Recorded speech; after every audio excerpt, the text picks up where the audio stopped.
Lockdown number 2 is done here in London, and last month we got out into the street to canvass opinion from Londoners to see what tips they had that might help us navigate the 4 weeks of the lockdown that's just gone, so that we didn't go crazy. We're back out today to see what the hell Londoners have learned over the last 4 weeks of lockdown.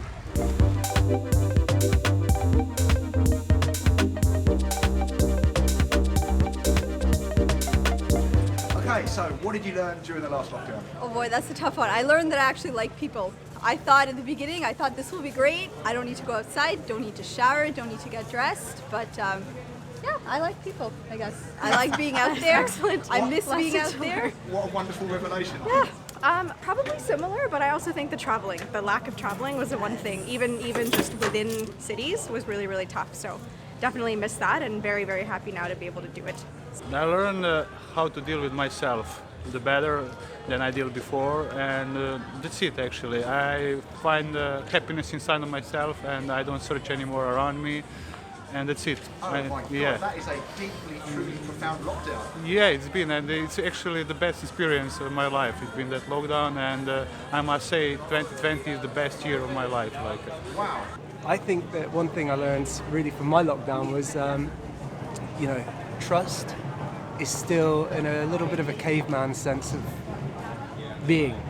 Few people talking around the table, family, those trusted friends that you can count on one hand, or family, are the people that you still listen to.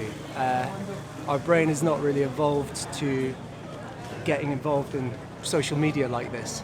If we can maybe take that on as a lesson, in some sense, what a great lesson to learn about ourselves and where we maybe are as human beings. I think so. I think that, someone like, there's this French philosopher, who I can't really quote properly, but Foucault was saying, at the end of the day, everyone talks about this globalization, but he really felt that everyone's going to separate into communities, be able to realize that this global, connected world is actually separating into our small groups, like it was in the past. I learned the value of my friendships, and that because I live in the countryside, not in London actually, I really love the fact that I've got all the green space around me and I can walk for miles and miles for hours at a time without seeing anybody. And I can take a friend or 3 friends and we can walk meters apart and enjoy each other without feeling vulnerable. You pitched it beautifully. I might come back with you. Yeah. I learned from last lockdown is that families are really important. Not spending time with someone daily that you take for granted, it's just a heartache, isn't it, really? Yeah, it was missing loved ones, missing friends, family, and my partner over there. Specifically, said loved one. Said loved one, who's on the phone, look, hey. But yeah, it's I think it brings the best out of people, doesn't it? Wow, so actually maybe strengthened and improved the I think so, yeah, relationship. yeah, I reckon so. That the time is precious, and you have to take care of the people that you loved and just appreciate the moments. And Is this one of the people that you love? of course, That it's not as bad being on your own as you think it will be. It's actually not been as awful. You get to do things that you never did before or that you were pushing back and delaying. So it's all right. That's beautifully said. I think a lot of people will resonate with that. When you actually face it, it's like, nah, it wasn't as bad as I thought. Yeah, and it's not going to be there forever, so it's okay. Okay. To appreciate more the little things of life, like for example being with your friends, your family, spend more time with them, the ones that you love more than material things, like, because money is something that can go, but love is something that never goes away. So Oh my God, that's beautifully said. That was incredibly profound for you. Thank you. That sounds like it was maybe a life-changing lockdown. yes, for me it was. I've learned that boundaries are really important, and that it's really important to take time for yourself, that you don't have to create a million things when the world is on pause, and that it's okay to put boundaries with your friends and with your family when you need time to yourself. If I'm really honest, I almost lost my mom during the first lockdown. So maybe to spend much time with your family and friends and enjoying like your own person, like being alone and like don't ask anything about people, like don't ask any news. And I think at the end you can maybe learn who's your real friend, who's your real family, because when you learn like a lot of lessons about that, you just enjoy your own company. Yeah. I guess we have to find out whether your mum's okay. Yeah, my mom is okay. She's really, really okay. She spent maybe... That's a thumbs up for your mum. Yeah, time's up, yeah. And she spent 4 weeks, in the artificial coma. Oh, wow. And now, like, she have a vision for the future very different, like, she just think, like, the life is too short and you just have this and everything can change, So that's good. I learned I'm ADHD, so I had to go to a therapist and I learned, well, I didn't learn yet, but I'm on the way to learn how to manage it. Okay, wow. Had you suspected for a while? Not really, well, my dad is, so I don't know. But yeah. And how did you adjust to that? How was that? How did you handle it? It's good to know that all the weird things that I had for a while, it's not me being a horrible person. Okay, so there's a sense of relief there, actually. Yeah. That's it. That's really fascinating that you mentioned that, because I haven't been diagnosed, but I suspect, and I've only really come to this realisation over the last couple of years because several girlfriends have said it to me. Several? So I think I might, yeah, several. I think I might be on the spectrum. So maybe I'll get some advice from you off camera about how you went about finding out an official diagnosis. Sure. But generally, you look like you're handling it pretty well, so pretty positive. Yeah, all right, nice one. Listen, thanks for stopping and thank you for sharing that. Appreciate it. Nice to meet you. I learned that I need to slow down and I need to stop doing so many things that I can't do.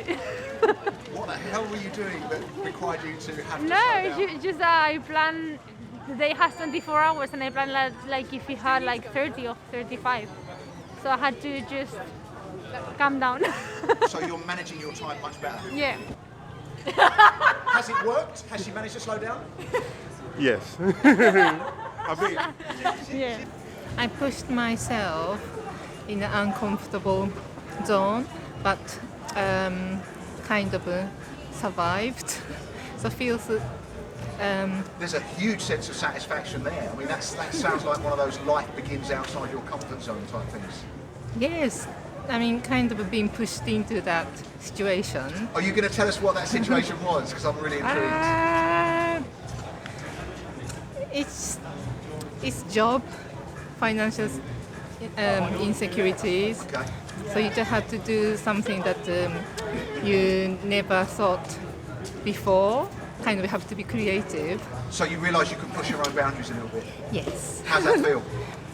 Yeah, it feels. I went through the challenge and I could have more challenge. It looks like it feels good. Yes.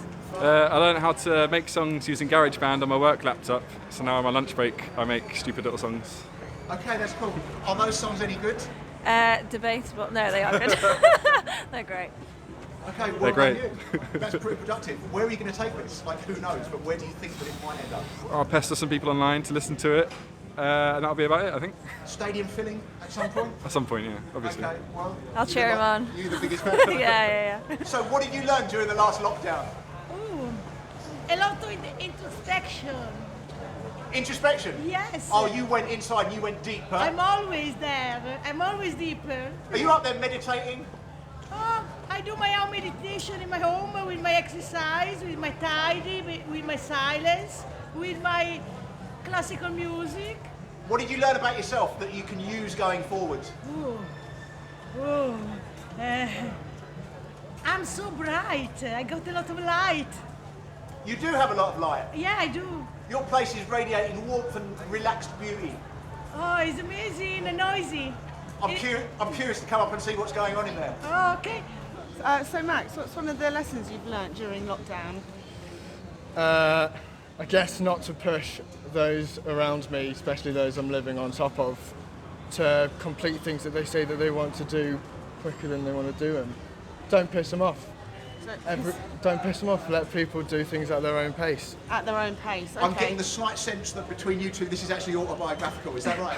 Well, we are brother and sister. But Yeah. Okay. Yeah, so I guess you're right. Yeah, letting people do everything at their own pace is a good lesson. Yeah, And for your own self. indeed. There's no rush to do anything, I suppose. Now that we've been given the gift of time, we know how to use it better.